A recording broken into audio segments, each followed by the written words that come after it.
Las campañas van a durar 60 días, no habrá precampañas, ni financiamiento público o privado. También detalló que los partidos políticos no pueden hacer proselitismo, en este caso con respecto a sus candidatos, y que el Tribunal Electoral va a resolver impugnaciones y declarar resultados. Gracias, Daniel. Me da mucho gusto saludar esta mañana a Héctor de Mauleón, periodista, escritor del Universal. Ya nos ha acompañado Genaro Lozano, politólogo y columnista de Reforma. ¿Cómo están los dos? Gracias y buenos días por acompañarnos esta mañana. Hola, querida Azucena, buen día. Hola, buenos días. A ver, pues cuéntenme, no sé si han escuchado lo que ha detallado ya la secretaria de Gobernación, Luisa María Alcalde, respecto a la propuesta del presidente para reformar al Poder Judicial, pues prácticamente como una elección de diputados o de legisladores, pero dice sin financiamiento público. ¿Qué opinas, Héctor? Pues creo que es un riesgo inmenso al que nos lleva el presidente con esta propuesta, porque ¿quiénes son los candidatos que pueden imponerse o pueden atraer la votación de la gente? Los que digan frases más demagógicas, los que puedan financiar una campaña, es decir, es llevar a los ministros a una zona que ha sido infinitamente problemática, pero el mayor riesgo que veo es que pues, va a triunfar la demagogia. ¿Qué dices, Genaro? Sí, yo respecto a la reforma judicial, Azucena, a mí me parece que sí se tiene que hacer una reforma al Poder Judicial, que creo que es más que necesaria, que lo hemos visto en este país en donde la Procuración de la Justicia pues prácticamente no llega, pero que no necesariamente es esta la reforma que tendríamos que estar discutiendo. No coincido con Héctor en el sentido de que esta reforma nos llevaría prácticamente a ese caos del que menciona. Sí tiene muchos problemas la reforma. De entrada, propone 60 días, me parece, de campaña para los ministros de la Corte, para los magistrados de los tribunales, mientras que propone 64 días para alcaldes, en fin. No te dice realmente por qué, no da los porqués, pero me parece, sobre todo, Azucena, que esta reforma está orientada a esto, a la discusión pública, a llenar un vacío que la reforma electoral que actualmente tenemos no permite que se hable de propuestas, y creo que es lo que está haciendo con esta reforma, que se hable básicamente de los temas en los que el presidente quiere, que no se hable de la violencia, que se hable más bien de los temas que él desde el inicio de su sexenio ha tenido, digamos, una especie de campaña permanente, y poner la discusión en esa cancha precisamente para las dos candidatas, llenar este vacío informativo. Es que la violencia ha sido muy constante, Genaro, Héctor. Vemos lo que pasó en Zacatecas, lo que está pasando en el Estado de México, lo que está pasando prácticamente en toda la República. Y lo que entiendo, Genaro, pero bueno, pues tú me corriges si estoy entendiendo mal lo que dices, es como tratar de hablar de un tema distinto, aunque se sepa que no se tienen los votos en el Congreso, una especie de narrativa electoral rumbo a la elección del 2 de junio para distraer la atención de lo que está pasando en el país por el tema tan grave de la violencia. No te corregiría jamás, querida Azucena, te complementaría.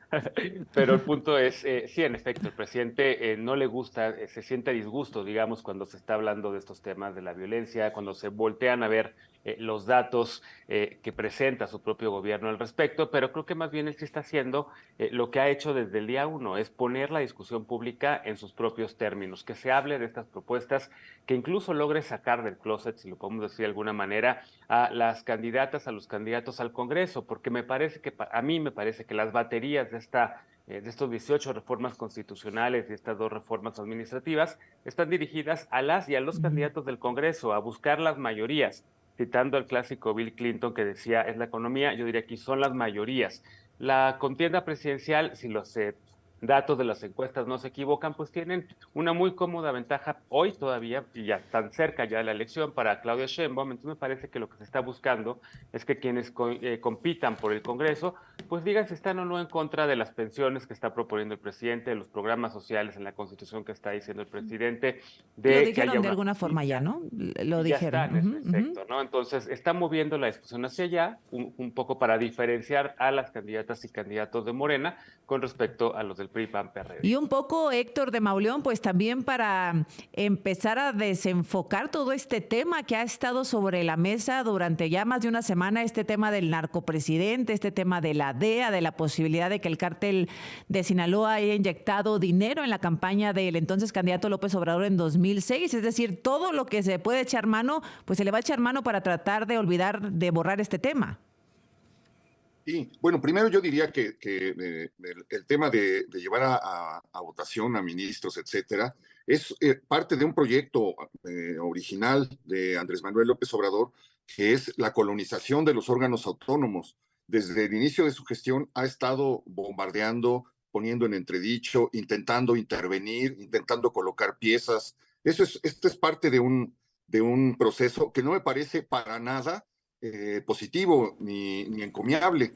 Creo que uno de los problemas de las reformas es, bueno, hay dos grandes problemas a pesar de las posibles virtudes que se le quieran buscar o encontrar, son dos grandes problemas, que es asegurar la militarización del país y fortalecer el poder presidencial por encima del resto de los poderes. Me parece que en ese paquete de reformas esto es de lo más nocivo y más pernicioso que está mandando el presidente. Y luego, desde luego, la posibilidad, los intentos reiterados de intervenir en la elección, precisamente de obligar que la elección gire alrededor de sus temas, de sus intereses, de sus reformas, de su transformación, de sus propuestas y desde luego del favorecimiento de su candidata.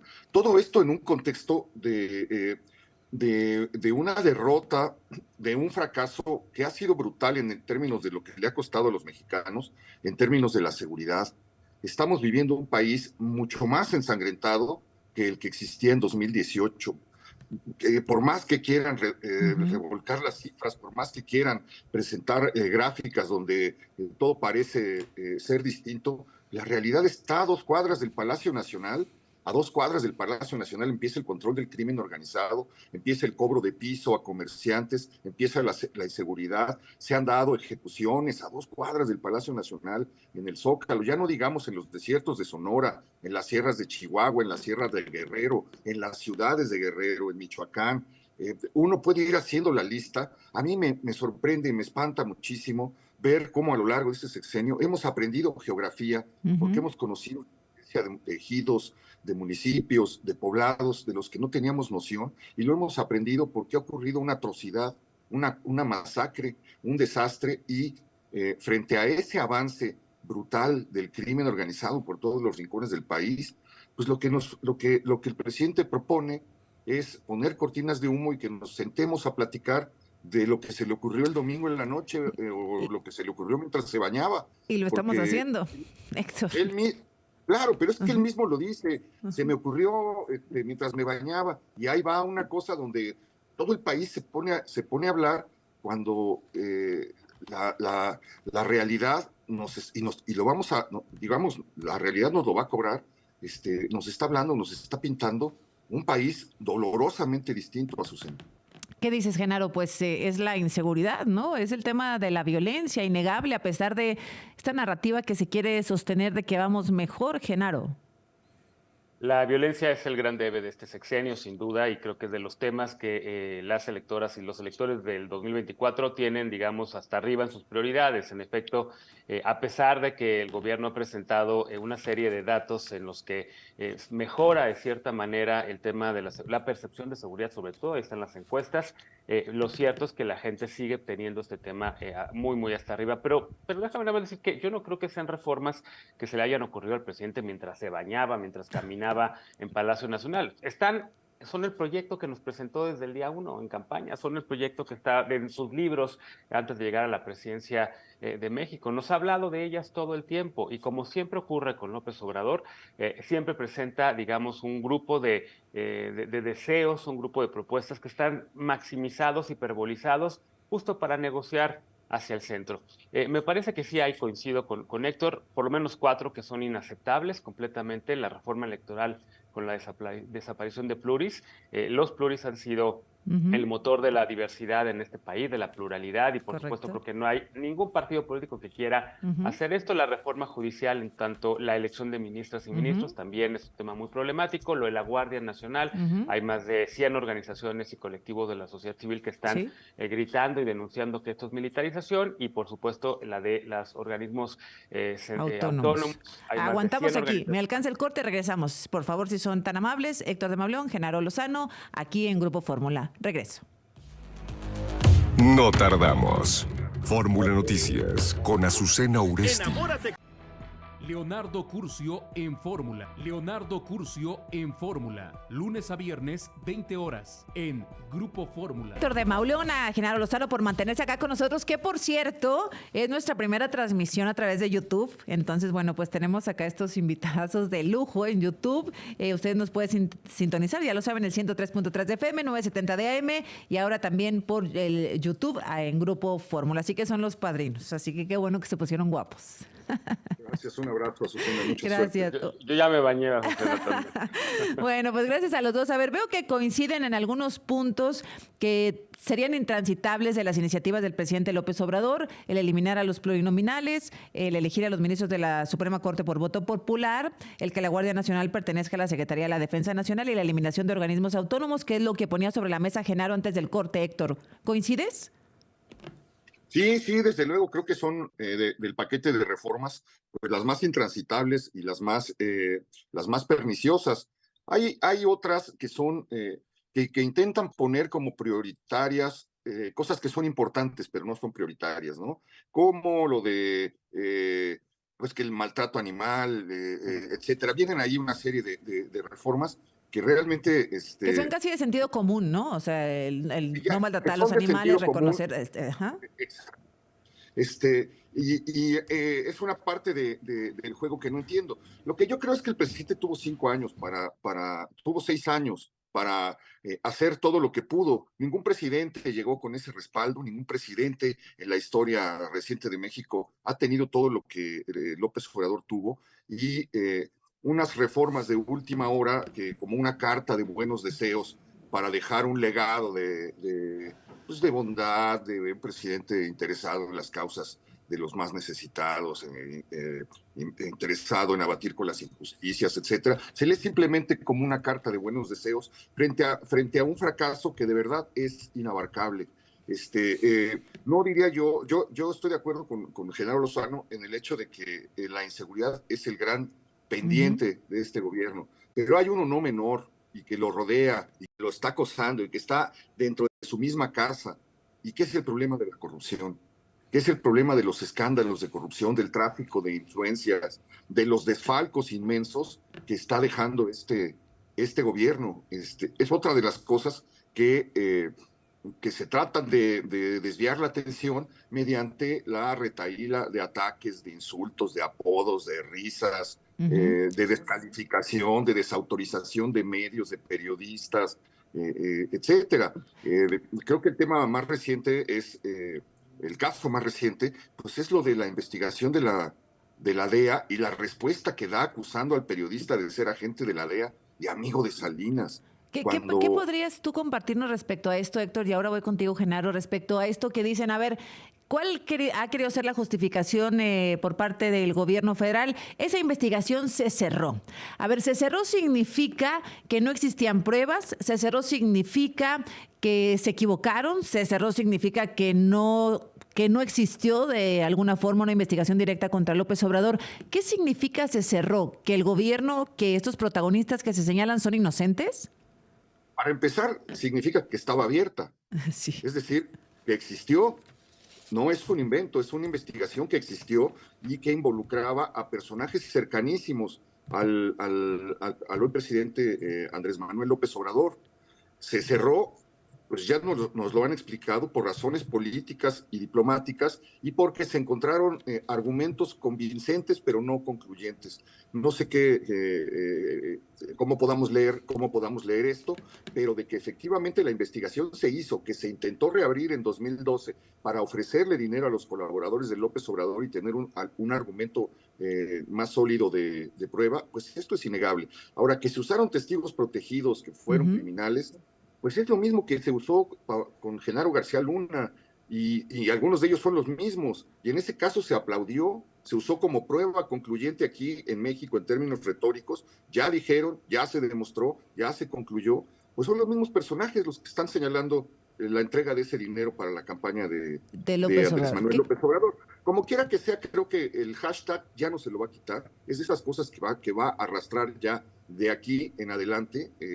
Hay que ver el fenómeno que se desató en las redes sociales, donde lleva pues, prácticamente 2 semanas, 11 días, colocado en primer lugar. Es de esas cosas, como le pasó alguna vez a Calderón, como le ha pasado a otros presidentes, que guste o no, el presidente López Obrador va a arrastrar. Y la otra es, pues su nombre ya está en los archivos de las agencias de seguridad estadounidenses, como alguna vez estuvo el nombre de Genaro García Luna. ¿Qué dices, Genaro? Y a ver, como alguna vez estuvo el nombre de Genaro García Luna, dice Héctor de Mauleón, ¿qué tan concluyentes, qué tanto podemos asegurar con base a esto que sabemos de diferentes investigaciones periodísticas? ¿Qué tanto se puede señalar culpable, Genaro? El financiamiento de grupos de crimen organizado en la democracia mexicana es un pendiente también que tenemos desde por lo menos inicios de siglo. Azucena, el crimen organizado está permeando la calidad de nuestra democracia, amenazando candidaturas, secuestrando y matando a gente, digamos, tratando de intimidar y de coaccionar Felipe Calderón también aparece, por cierto, en esas presuntas denuncias por parte de la DEA, lo mismo que otros expresidentes. A mí me parece que ya esa investigación, tal y como dijo el presidente López Obrador en este boletín del Departamento de Justicia, pues está cerrado. La DEA siempre tiene y trata de incidir en la política nacional de todos los gobiernos del sureste asiático de América Latina, en donde hay una guerra contra el narcotráfico, y siempre trata de meter su cuchara. Creo que hay una relación bastante desgastada entre esos organismos de inteligencia estadounidense entre sí. Allá mismo en Estados Unidos la DEA ha tenido que luchar por tratar de mantener su existencia, los presupuestos, competir contra otras agencias de seguridad en Estados Unidos, y en México, pues en este gobierno se les trató de limitar un poco el funcionamiento de agentes extranjeros en nuestro país, al obligar a funcionarios, a servidores públicos a tener una bitácora y a declarar cada vez que se reunieran con este tipo de agentes, que en ese sentido dificulta la tarea de ellos. Yo creo que el presidente hizo bien en denunciar y decir que esto no era cierto, que no había ningún tipo de dinero, o que él no conocía que hubiese ese tipo de dinero, digamos, en su campaña, pero yo sí creo que va a seguir siendo un tema a lo largo de toda la elección. Seguramente el tema llegará a los debates entre las candidatas, seguramente el tema seguirá dando de sí. El tema de que esté en las redes sociales tanto tiempo lo dejaré de lado, porque también hay mucho ruido falso en las redes sociales. La verdad es que en la calle pues, la gente está hablando más bien de otros temas, de la seguridad, de la economía y demás. Y solo, si me permite retomar rapidísimo, lo que sí creo me parece importante de estas reformas que mencionaba Héctor, pues bueno, a mí sí me importa el tema del medio ambiente, el tema de la protección de animales, el tema de los pueblos originarios. Son importantes, claro. Programas sociales. Yo decía, bueno, no son prioritarias al nivel de las otras, desde luego que son importantes. Pues no serán prioritarias para ti, pero hay para un grupo de gente que sí son, para las cuales son mucho más prioritarias estas que cualquiera otras. Lo que a mí sí me preocupa es que hay algunas, como la de vivienda, que me parece que debe ser prioritaria, como las mismas pensiones, como la del derecho al agua, que no nos dicen cómo.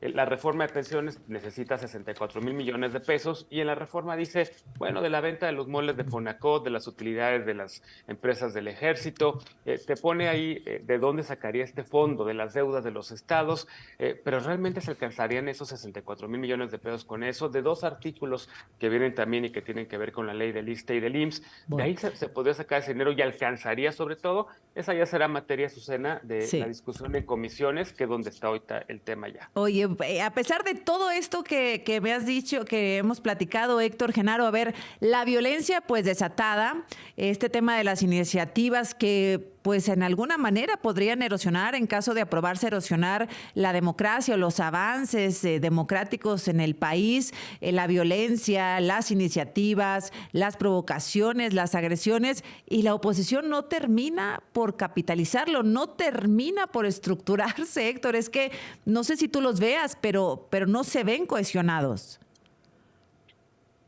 Yo creo que hay una campaña de oposición en 2023 y que se comienza a configurar otra campaña a partir de 2024. Y veo un poco más cuestionada a la oposición desde que comenzó el año. La misma Xóchitl Gálvez, que había cerrado el año defendiéndose en una actitud defensiva, la veo ahora en una actitud distinta, en una actitud propositiva. ¿Pero en España, en Estados Unidos, Héctor, suma? Sí, claro. Yo creo que también estaría de un candidato ir a presentar propuestas y a concitar alianzas, etcétera. Creo que hay un error ahí, que cometió un error absolutamente innecesario, porque la bandera de este gobierno para justificar su fracaso es Felipe Calderón. Felipe Calderón está ocupando la mente del presidente como una estrategia desde el día 1 de su sexenio, desde antes, desde la campaña presidencial. Y creo que pues es un error llevarle esa bandera a una fotografía que se va a usar para desacreditarla. No entiendo el que le cayó de sorpresa, dice. ¿No? El invitado incómodo. Esto, sabiendo lo que iba a ocurrir, creo que son esos errores que deberían cuidar, ¿no? Bueno, Héctor, gracias. Cerramos contigo, Genaro. Nos quedan unos 50 segunditos, por favor. Rapidísimo, la oposición sigue un poco perdida en su laberinto. La visita de Xóchitl Gálvez, que lleve prácticamente 2 semanas fuera del país, bien visitando a nuestros paisanos, bien también hablando sobre la relación con otros gobiernos, pues adecuada, pero no le va a ayudar a ganar la presidencia de México. En el 2018 fueron 180,000 los mexicanos, las mexicanas que votaron desde el exterior. Tú dime, Azucena, si en esta elección esos 180,000 paisanos que se registraron para votar para el 24, que a lo mejor llegue a 250,000, serán suficientes para esto. Creo que Xóchitl ha encontrado ya un poco el mensaje de su campaña, pero desafortunadamente no lo está poniendo aquí en México a discusión. Bueno. Y digo desafortunadamente porque a todos nos conviene que haya una elección mucho más competida, con más contraste. Héctor de Mauleón, Genaro Lozano, qué gusto. Muchas gracias. Gracias a los dos. Gracias. Gracias, Azucena. Gracias, Genaro. Un abrazo. Un abrazo, hasta luego. Gracias, buen día. Regresamos.